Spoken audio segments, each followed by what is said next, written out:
Thank you. This is fun. All right.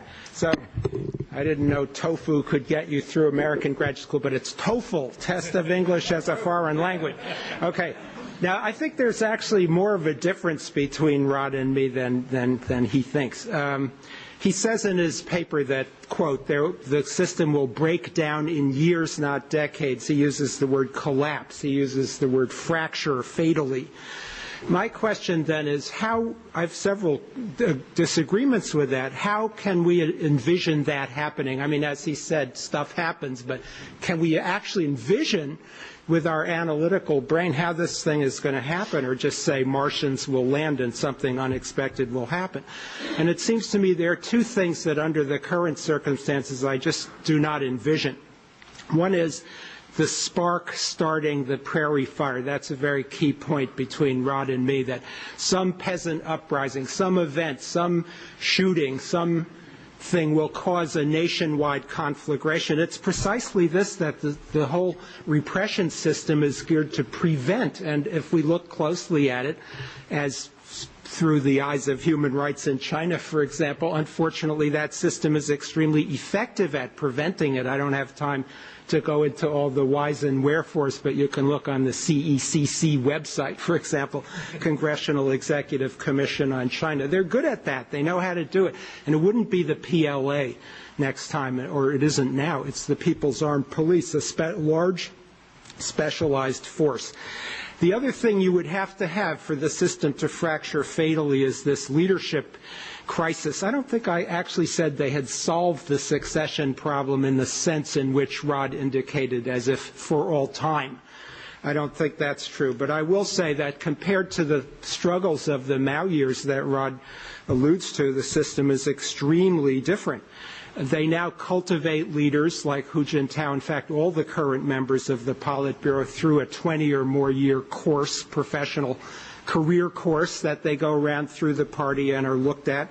The retired leaders retire on time after the end of their term of office and or at a certain age after they've reached the age of 70. The elders no longer intervene. The military is no longer involved.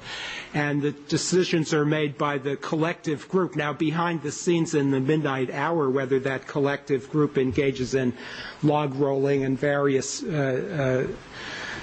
stratagems, I'm sure that they do, but many things are importantly different. And they could split, but it seems to me what we see in the Zheng Qingheng case is that they're not splitting.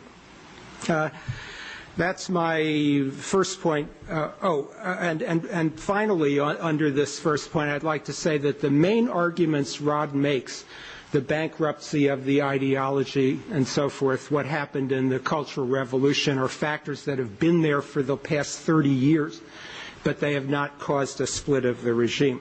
The second point I'd like to bring up and last is, what would this look like, the fracturing, the breakdown, okay? And I think we can reason together. I don't have an answer to that, but I just confess I have a hard time imagining a scenario that feels real to me by which the masses would overthrow the party. The masses are not unified. They're very divided.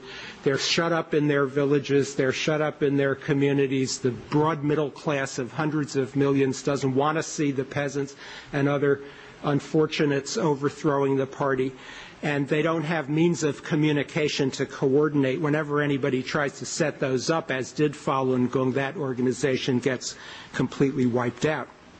It's hard for me to envision a scenario by which the leadership would split with a faction that wanted to overthrow Communist Party rule. If there was a split in the leadership, it would be to seize the reins of the existing regime, the existing system, and be in charge of it, but not to change the system, which is the argument here.